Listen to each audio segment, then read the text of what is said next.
After I hitchhiked in Turkey, Cappadocia, my original plan was going to Iran after Turkey, but after that I think about the visa policies, so I changed my route. I flew from Istanbul to Beirut, Lebanon. That was my very first time to Middle East. And I still remember when I arrived in Beirut, it's almost midnight. There's no public transportation except taxi. So I took a taxi to a hostel where I checked it earlier. So the hostel was located on the third floor of a building, and the gate of that building is not locked. And then I'm not sure if the reception is still open, so I told the taxi driver to wait me.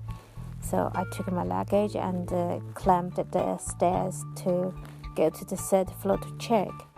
And then when I arrived at the hostel door, it shows the reception will be open from 8 o'clock in the morning, so which means it's closed. And then I tried to go back to the taxi, but I heard the taxi driver just drive on the left. Oh, yeah, there's nothing I can do, and it's so late, and I can't go any other place. So I decided to sleep outside of the hostel, which is on the stairs.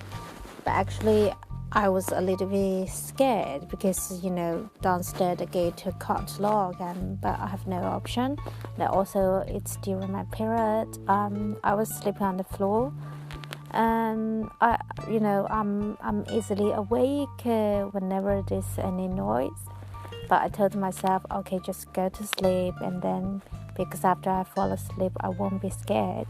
So, and in the early morning, a cat wake me up.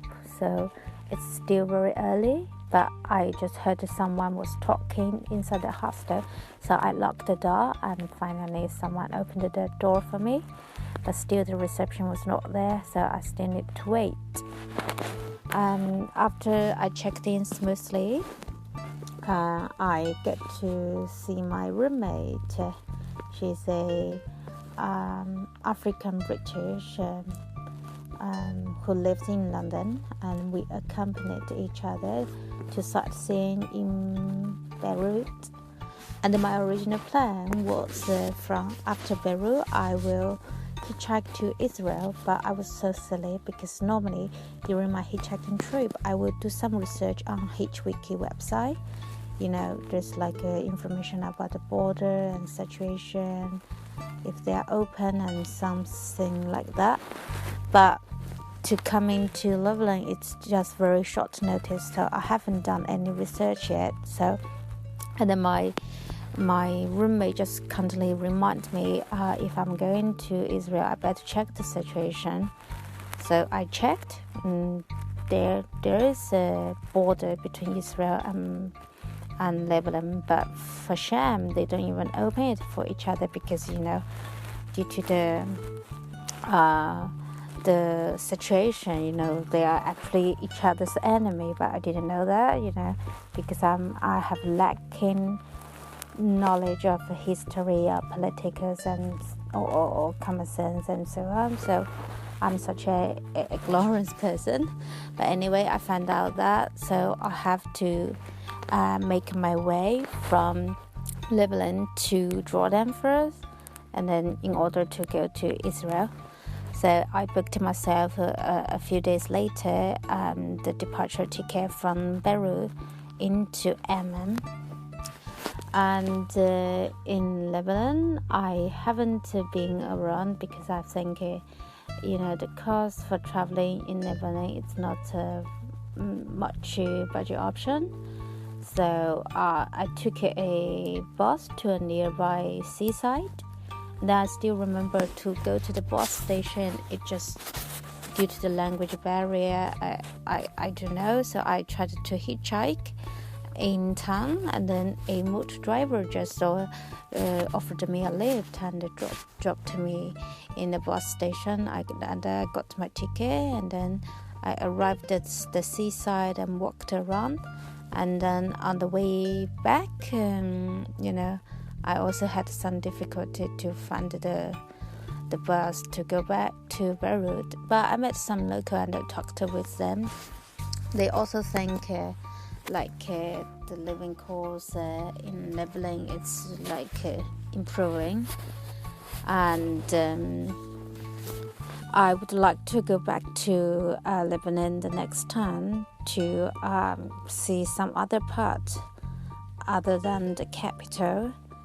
And then also I was being hosted by some Lebanese in other countries, like in Kuwait, and then also I like the Lebanese chocolate pache.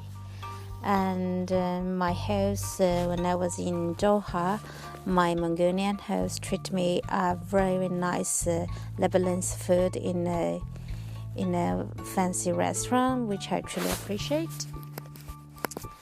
So, and after that, I made my way to Jordan. And when I arrived Jordan, it's also very late. And my couchsurfing host told me the first bus going from airport to town was started from 8 o'clock in the morning. So he would just suggest me to stay in the airport overnight after I landed. So I did follow his suggestion. And after that, I took the bus to town, and then from town to my host place, I need to catch a taxi. So I tried to bargain with the taxi driver because my host already told me how much it should be cost. And the taxi driver was was so funny. He was joking, "Oh, this is not a rich tourist," and blah blah blah. And then my host is Palestinian Canadian. He lives with his brother, and he hosted me on the living room on the couch. And on the same time, there's another Aussie couch surfer, so he got another couch. And I went to Amman, sightseeing, walking around. And then people were so friendly to me, really hospitality. Whenever I walked on the street, if there's people engaged me with an eye contact, if there are shops or a bakery, and they would just offer me something to try, if the seller on the road, if they saw me, they give me some sweets. And if there's some people sell nuts, they give me some nuts to try. And then even when I went to the South City with another couch surfer, when I entered the bakery, the fresh bread they just gave to me, and then even the kids gave me lolly. And then in South City, it's so funny. I went to a historic place, but I think the entry ticket is so expensive because Jordanian currency is much more expensive than the British pound. So I tried to escape the tickets, and then I made it. And then the Aussie followed me and asked me, "What are you doing?" Because he think I'm crazy, but he followed me. He escaped the ticket as well. And then inside the historical place, there's a local. He proposed to me even I have a company that day, and he told me how many cows he's got, how many property he's got, and he was so funny, I think, in my perception. And after that, I returned back to Amman, and then I watched a fashion show in a mall. It's my very first fashion show in Middle East. I think it's impressed. And then one day I was in town. I needed to make my way back to my host place, but the public transport ran out.